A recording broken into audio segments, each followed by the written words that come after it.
MU kalah dalam situasi kontroversial melawan West Ham United di Liga Premier. Casemiro tampak telah menyelamatkan 1 poin ketika ia menyamakan kedudukan setelah gol pembuka Crescencio Summerville di menit-menit akhir pertandingan. Tetapi West Ham mencetak gol telat melalui keputusan penalti yang kontroversial. Jarrod Bowen mencetak gol kemenangan dari titik penalti di waktu tambahan, setelah wasit David Kute menghadiahkan penalti kepada West Ham, ketika bek Matthijs de Ligt dianggap telah melanggar Danny Ings di area penalti.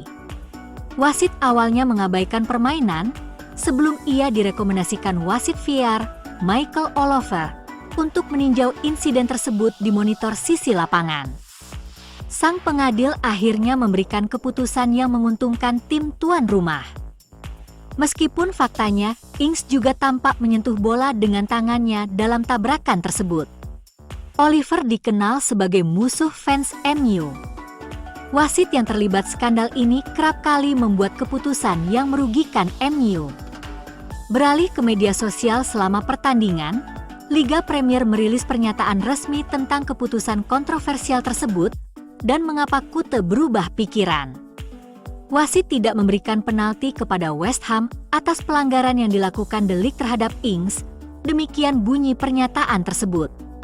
Wasit VAR menilai ada kontak yang cukup pada tungkai bawah Ings dan merekomendasikan peninjauan di lapangan. Wasit membatalkan keputusan awalnya dan memberikan penalti. PL agaknya membela Oliver dan menyalahkan Kute. Bintang Manchester United, Diogo Dalot, telah menghasilkan peluang meleset musim ini saat laga setan merah ke West Ham United. Bahkan asisten manajer dan legenda klub, Ruud van Nistelrooy, memegang kepalanya di tangannya setelah dia tidak percaya apa yang telah dilakukan bek asal Portugal itu.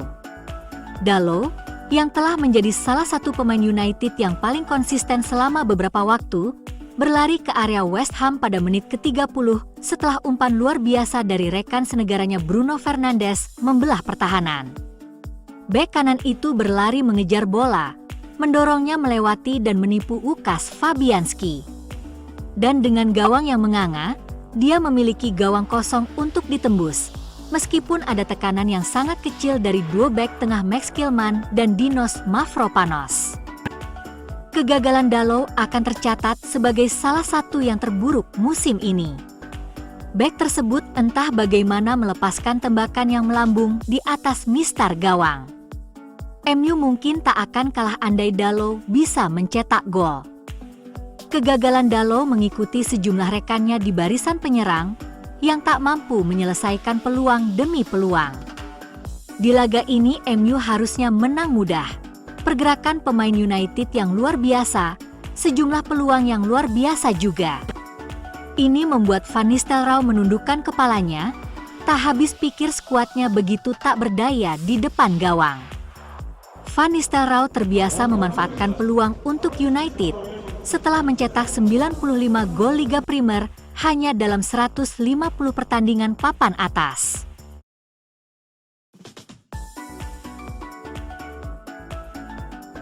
Manchester United sangat ingin mendatangkan gelandang Valencia, Javi Guerra. Gelandang La Liga berusia 21 tahun ini tampil mengesankan dengan kedewasaan dan kualitasnya di Liga Spanyol, dan penampilannya telah menarik perhatian Manchester United. Menurut Vicages, Manchester United yakin bahwa ia dapat berkembang menjadi gelandang yang lengkap dan kemampuannya untuk mengendalikan tempo permainan, serta membantu pertahanan telah membuat setan merah terkesan. Gelandang Spanyol ini adalah pemain yang cerdas secara taktis, yang dapat menjadi tokoh kunci di lini tengah setan merah. Ia tentu saja merupakan salah satu talenta muda paling menjanjikan di sepak bola Spanyol saat ini. Akan menarik untuk melihat apakah Manchester United dapat mengamankan kesepakatan dengan Valencia. MU perlu meningkatkan lini tengah jika mereka ingin bersaing memperebutkan trofi utama. Guerra dapat membentuk kerjasama yang berkualitas dengan pemain seperti Manuel Ugarte dan Kobbie Mainoo. Mereka bisa menjadi tulang punggung lini tengah Manchester United di masa mendatang. Setan Merah tentu memiliki sumber daya finansial untuk menggoda klub Spanyol itu agar menjual prospek berharga mereka, dan pemain itu kemungkinan besar tertarik dengan gagasan untuk bergabung dengan klub Inggris itu juga. Manchester United adalah salah satu klub terbesar di dunia, dan mereka bisa memberinya panggung untuk menunjukkan kemampuannya dalam sepak bola Inggris dan terus-menerus berusaha meraih trofi. Kepindahan itu akan menjadi langkah maju yang besar dari Valencia.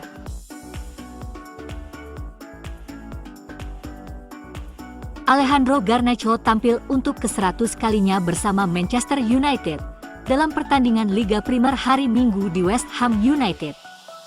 Pemain sayap berusia 20 tahun itu memulai debutnya untuk tim utama The Reds pada bulan April 2022 antara semifinal dan final Piala FA Youth, dua pertandingan yang dibintanginya di Old Trafford dengan penampilan yang mendebarkan. Garnacho bergabung dengan United saat berusia 16 tahun dari Atletico Madrid, berkembang di akademi di Carrington menjadi penyerang yang hebat. Momen-momen menonjol dalam 100 penampilan pertamanya untuk klub ini termasuk gol kemenangan di menit akhir, ala Cristiano Ronaldo di Fulham pada bulan November 2022, 2 gol Boxing Day di kandang sendiri melawan Aston Villa.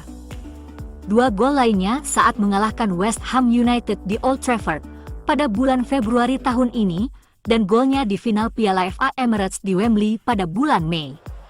Dia juga mencetak gol dalam kekalahan Community Shield dari Manchester City di stadion yang sama pada bulan Agustus. Alejandro telah mencetak 20 gol dan 13 assist dalam 99 pertandingan pertamanya bersama United. Terlepas statistiknya, jelas bagi semua pemain The Reds bahwa kontribusi Garnacho tidak terbatas hanya pada gol dan assist. Ada semacam energi dalam permainannya yang membuat penonton di Old Trafford dan tempat lain bersemangat dan membawa tim maju pada momen-momen penting. Ada juga rasa tidak takut dan percaya diri. Kemampuan untuk terus maju hingga membuahkan hasil. Mencapai 100 penampilan bersama United adalah pencapaian yang sangat penting. Garnacho akan menjadi anggota ke-8 dari skuad yang mencapai 3 angka, setelah Marcus Rashford, 415, Luke Shaw, 275, Victor Lindelof, 262, Bruno Fernandes, 245, Jonny Evans, 235, Harry Maguire, 215, dan Diogo Dalot, 170. Barangkali yang lebih penting, Alejandro akan menjadi lulusan ke-56 dari akademi yang terkenal di dunia yang menuntaskan 100 penampilan, menyusul Jonny Evans dan Marcus Rashford.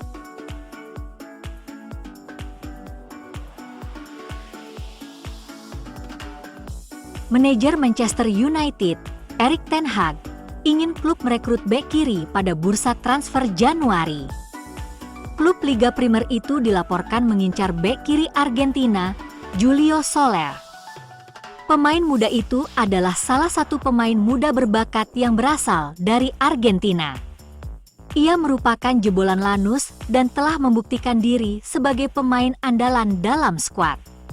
Ia tampil secara regular dan menunjukkan tanda-tanda yang menjanjikan di masa-masa awal. Soler tampil dalam 34 pertandingan musim lalu, menghasilkan lebih dari 2.750 menit bermain. Dalam banyak pertandingan tersebut, meskipun ia tidak mencetak gol tetapi memberikan 2 assist.